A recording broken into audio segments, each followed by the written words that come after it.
ആരാണ് ചെയ്തിട്ടുള്ളത് നമുക്ക്?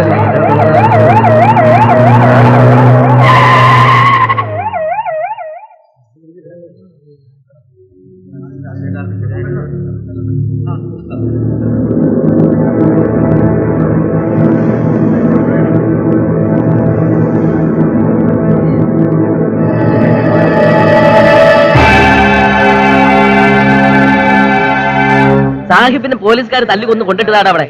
അല്ലാതെ യുവമാരുടെ കയ്യിലുണ്ടായിരുന്ന സാഹിബ് എങ്ങനെ ഇവിടെ കത്തി കിടക്കും? പറയടാ, നിന്റെയൊക്കെ കൈ കൊണ്ടല്ലേ ഞങ്ങളുടെ സാഹിബിനെ അടിച്ചു കൊന്നത്?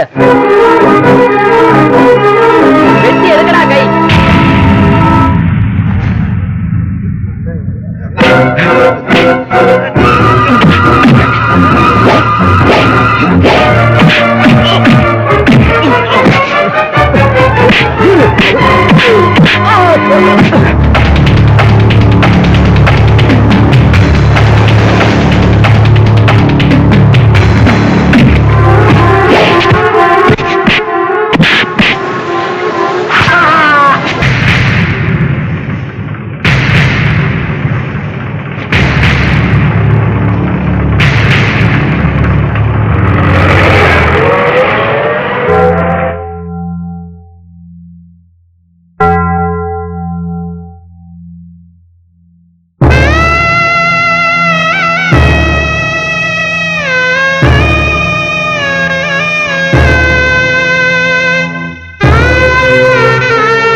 ക്രൈംബ്രാഞ്ച് മാസികയും ഈ പ്രോപ്പർട്ടി ലിസ്റ്റിൽ മിസ്സിംഗ് ആണ് സർ. മനഃപൂർവ്വമാണ് ആ മാസിക ആരെങ്കിലും നീക്കം ചെയ്തതെങ്കിൽ ചെറിയാൻ ഐസക്കിന്റെ ക്രൈംബ്രാഞ്ച് ശരിക്കും ആരുടെയെങ്കിലും കുറ്റപത്രമായിരിക്കും. മൂർത്തി സാർ എവിടെ? നാളെ വോട്ടിംഗ് ആണ്. വോട്ടേഴ്സ് ലിസ്റ്റും കൊണ്ട് അവസാന റൗണ്ട് പര്യടനത്തില. ദേശക്കരെ സാറ് മറന്നു. ബാലറ്റ് പെട്ടിയിൽ തോറ്റാലും ഇവിടെ നമ്മൾ ജയിക്കണം സേവിയർ. ആലോചിക്കാൻ സമയമില്ല. ക്രൈംബ്രാഞ്ചിനെ ഒന്ന് പൊക്കണം സർ.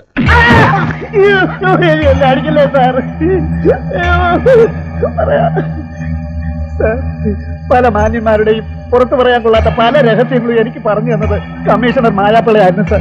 മാസിക തുടങ്ങാൻ പൈസ തന്ന് സഹായിച്ചതും അവരാ. ആദ്യ ലക്കം തന്നെ ഒരു സംസാര വിഷയമാകാൻ എന്തെങ്കിലും ഒരു ഹോട്ട് ന്യൂസ് പറഞ്ഞു തരണമെന്ന് ഞാൻ അവരോട് പറഞ്ഞു. ഒരു പത്രക്കാർക്കും കിട്ടാത്ത ഒരു ഹോട്ട് ന്യൂസ് അവരെനിക്ക് പറഞ്ഞു തന്നു. ഇടയാറൻ ഡാമിലെ എഞ്ചിനീയർ തിരുമുൽപ്പാടിന്റെ കൊലയ്ക്ക് പിന്നിൽ പവർ ഓൺ കമ്പനിയും മൂസ എന്ന രാഷ്ട്രീയക്കാരനുമാണെന്ന്. ഞാനത് ക്രൈംബ്രാഞ്ച് വാരികയുടെ ഒരു കണ്ടുപിടുത്തമായിട്ട് എഴുതി സർ. ഉദ്ഘാടനത്തിന് മുമ്പ് ന്യൂസ് ലീക്ക് ആവരുതല്ലോ എന്ന് കരുതി അച്ചടിച്ച കോപ്പികളെല്ലാം എന്റെ വീട്ടിൽ തന്നെയാണ് സാർ സൂക്ഷിച്ചത്. അതിൽ നിന്ന് രണ്ടെണ്ണം മാത്രമേ പുറത്തു പോയിട്ടുള്ളൂ. ഒന്ന് എനിക്ക് ന്യൂസ് തന്ന കമ്മീഷണർ മായാപിള്ളയ്ക്കും, മറ്റൊന്ന് ഒന്ന് തമ്പുരാനും. ഐസക്കിന് ഈ ഹോട്ട് ന്യൂസ് എവിടെ നിന്ന് കിട്ടി? അത് പറയാൻ ബുദ്ധിമുട്ടുണ്ടെങ്കിൽ പറയണ്ട. കമ്മീഷണർ മായാപിള്ളയാണ് എല്ലാ വിവരവും പറഞ്ഞു തന്നത്. നാളെയോ മറ്റന്നാളോ അറസ്റ്റ് നടക്കും തമ്പുരാൻ. അവർക്ക് എല്ലാ തെളിവുകളും കിട്ടിക്കഴിഞ്ഞു. ഏതോ ഒരു വലിയ തിമിങ്ങലം കൂടി കുടുങ്ങാനുണ്ടത്രേ.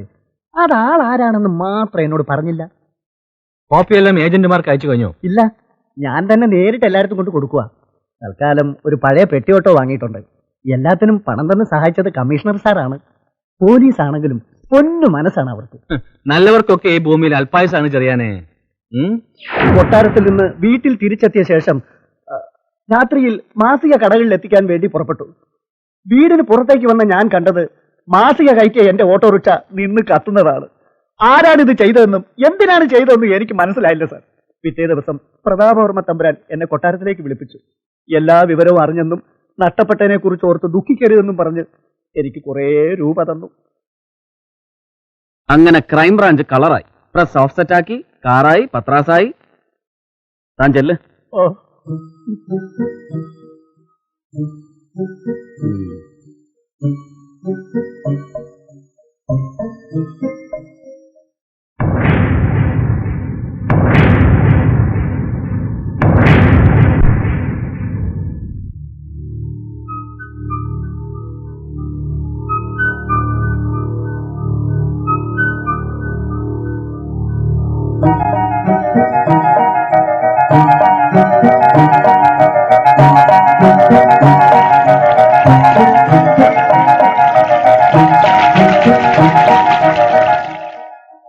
അടൂർ കോവിലകത്തെ ഇളമുറ തമ്പുരാന് മായാപ്പിള്ളയോട് ഇത്രയും അടുപ്പം വരാൻ കാരണം?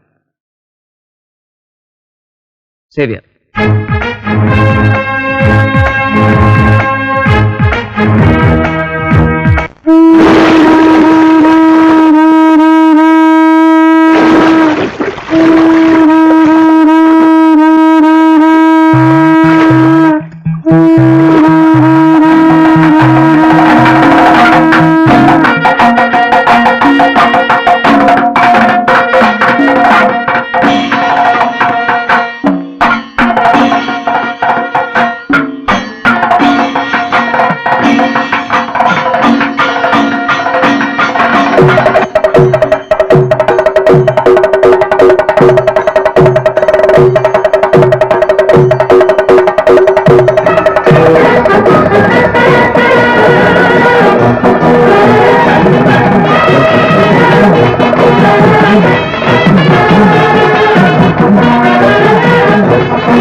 എന്താ തമ്പുരാൻ, ഇതാരാണെന്നറിയില്ലേ?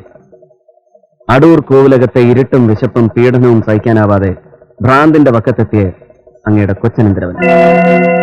ഉണ്ണി, ഈ വല്യമ്മവനോട് ക്ഷമിക്കൂ. നിന്നെ ഇവിടെ വിളിച്ചു വരുത്തി താലോലിക്കാനുള്ള ആഗ്രഹമില്ലാഞ്ഞിട്ടല്ല, അതിനുള്ള അധികാരം. ബഹുമാനപ്പെട്ട മുഖ്യമന്ത്രി, ആര് ക്ഷണിച്ചു ഇങ്ങോട്ട്? നിനക്കെന്താ അവിടെ കാര്യം? കാര്യമുണ്ട്. പൊന്നു തമ്പുരാനെ നാട് കടത്താൻ ഞങ്ങൾക്ക് ഈ ഇളയ തമ്പുരാനെ ആവശ്യമുണ്ട്. Mister Prathapavarma, you are under police custody. എന്തിന്? മായാപ്പിള്ള എന്ന മുൻ പോലീസ് കമ്മീഷണറെ മൃഗീയമായി കൊന്നതിന്. നിങ്ങൾക്ക് തെറ്റിപ്പോയി, ഞാൻ ആരെയും കൊന്നിട്ടില്ല.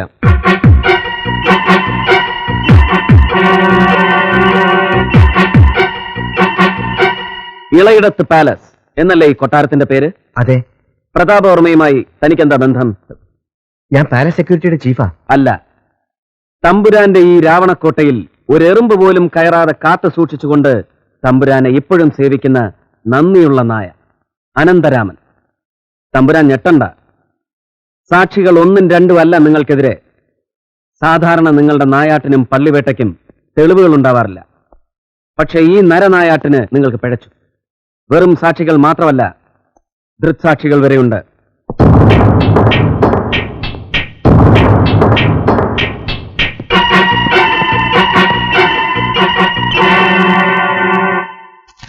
കഷ്ടപ്പെട്ട് കത്തിച്ചു കളഞ്ഞ ഈ മാസിക ഓർമ്മയുണ്ടോ? പ്രതാപവർമ്മ സിറ്റി പോലീസ് കമ്മീഷണറെ എന്തിനു കൊന്നുവെന്ന് ഈ മാഗസിൻ പറയും. മായാപ്പിള്ളയെ കൊല്ലാൻ തീരുമാനിച്ച ഉടനെ ആ രാത്രി നിങ്ങൾ ആദ്യം വിളിച്ചത് DGP പിള്ളയോ മൂസയോ ഒന്നുമല്ല, മായയുടെ അച്ഛൻ ഇട്ടംപിള്ളയാണ്. ഇയാളെ വിളിക്കാൻ പോയത് അനന്തരാമന്. നിഷേധിക്കാൻ തോന്നുന്നുണ്ടോ ഇട്ടംപിള്ള? ഇല്ല. ഇനി നീ ഒന്നും വിളിക്കണ്ട, പറഞ്ഞോളൂ അനന്തരാമ. രാത്രി അസമയത്ത് മായപ്പിള്ള തന്റെ ബംഗ്ലാവിന്റെ ഗേറ്റ് തുറക്കണമെങ്കിൽ മുട്ടി വിളിക്കുന്നവർ അവർക്ക് വേണ്ടപ്പെട്ട ആരെങ്കിലും ആയിരിക്കണമെന്ന് തമ്പുരാൻ പറഞ്ഞു. മകളോട് ഒടുങ്ങാത്ത അസൂയയും വെറുപ്പും മനസ്സിലിട്ട് നടക്കുന്ന സ്വന്തം അച്ഛനെ തന്നെ പ്രലോഭിപ്പിച്ച് സംഘത്തിൽ ചേർത്തു അല്ലേ? ഈ പറഞ്ഞതെല്ലാം ശരിയല്ലേ ഇളയ തമ്പുരാൻ? ശരിയാണ്. മോൻ എന്തിനാ ആ വീട്ടിൽ പോയത്? കോവിലകത്തെ പട്ടിണിയും പാടും മായ ചേച്ചിയോട് പറയാൻ പോയതായിരുന്നു. ആ രാത്രിയിൽ ഇങ്ങനെ ഒരു ഗസ്റ്റ് അവിടെ ഉണ്ടാവുമെന്ന് നിങ്ങളാരും കരുതിയില്ലല്ലേ? എന്നിട്ട് ഇവര് ചെയ്തതല്ല ഞാൻ അകത്തെ മുറിയിലിരുന്ന് കാണുന്നുണ്ടായിരുന്നു. കാശ് എന്റെ കയ്യിലില്ല.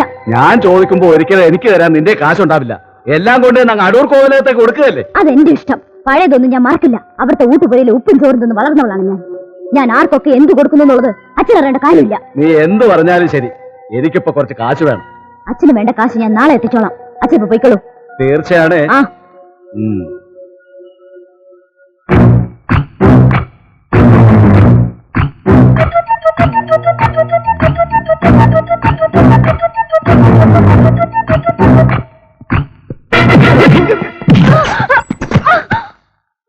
ക്രൈം ബ്രാഞ്ചിന്റെ ആദ്യലൊക്കെ ഞാൻ വായിച്ചു. തിരുവൾപ്പാടിന്റെ കൊലയ്ക്ക് പിന്നിൽ പവർ ഓൺ. മൂസയും DGP പിള്ളയും MP ഗോപിനാഥനുമെല്ലാം കുടുങ്ങുന്നു. അവർക്കൊപ്പം വലിയൊരു സ്രാവും അല്ലെ? ആ സ്രാവ് ഞാനാണെന്ന് നീ തിരിച്ചറിഞ്ഞു ഇല്ലയോ എന്നാണ് എനിക്കറിയേണ്ടത്. പവർ ഓണിന്റെ ഉടമ ഹിസ് ഹൈനസ് പ്രതാപവർമ്മ. കമ്മീഷണർ കളം മാറ്റി ചവിട്ടിയതറിയാൻ ഞാൻ അല്പം വൈകിപ്പോയതൊഴിച്ചാൽ എനിക്കൊന്നും തെറ്റിയിട്ടില്ല. ഇതുവരെ നേരത്തെ തിരശ്ശീലയ്ക്ക് പിന്നിലിരുന്ന് എന്റേതായ സാമ്രാജ്യം ഭരിച്ചിരുന്നതാണ് ഞാൻ. ആ തിരശ്ശീല ചീന്തിയറിയാൻ മാത്രം നീയും അസിസ്റ്റന്റ് കമ്മീഷണർ രാമദേവ നായനാരും വളർന്നിട്ടില്ല. പവറോണിനെ കുറിച്ച് എന്തെല്ലാം പറഞ്ഞു നീ അവനോട്? എനിക്കറിയണം. മാപ്പു സാക്ഷി, ശവത്തിന്റെ സാക്ഷ്യം ഒരു കോടതിയും അംഗീകരിക്കില്ല കമ്മീഷണറെ.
രാത്രി മുഴുവൻ തെരുവിൽ കഴിഞ്ഞ ഇളയ തമ്പുരാൻ അടൂർ കോവിലകത്ത് മടങ്ങിയെത്തിയിട്ടും ആ ഞെട്ടലിൽ നിന്ന് മോചിതനായില്ല.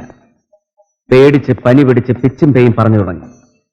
തന്നെ ആരെങ്കിലും തിരിച്ചറിഞ്ഞേക്കുമോ എന്ന ഭയം കൊണ്ട് തമ്പുരാൻ ഇരുട്ടുമുറിയിൽ തന്നെ ഒളിച്ചു കഴിഞ്ഞു. ഭ്രാന്തായി എന്നാണ് ജനം വിചാരിച്ചത്. നോക്കാൻ വന്നതോ ഇട്ടൻപിള്ളை. അതോടെ ഏത് നിമിഷവും പ്രതാപവർമ്മ തന്നെ കൊല്ലാനെത്തുമെന്ന് പാവം പേടിച്ചു. ഇളയ തമ്പുരാൻ ഇനി പേടിക്കണ്ട. നിയമത്തിന്റെ മുന്നിൽ അങ്ങയുടെ മകൻ കുറ്റക്കാരനാണെന്ന് തെളിഞ്ഞിരിക്കുകയാണ്. ഇനി ഞങ്ങൾക്ക് അറിയാം. നിങ്ങൾ നിങ്ങളുടെ കർമ്മം ചെയ്തോളൂ, നാം തടയുന്നില്ല.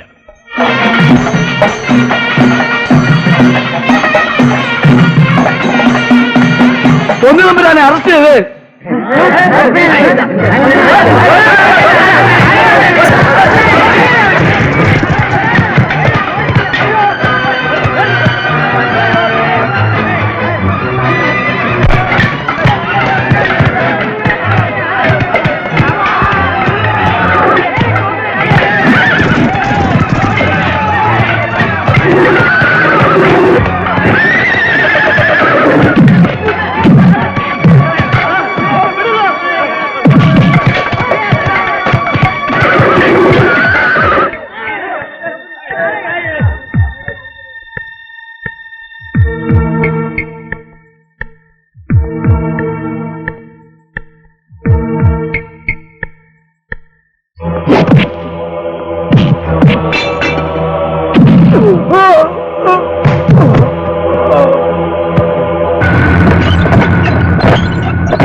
പണ്ട് നിന്റെ കാൽ തൊട്ട് വന്നിച്ചിരുന്ന പ്രജകളുടെ കാൽച്ചുവട്ടിൽ തന്നെ നീ വന്നു വീണു.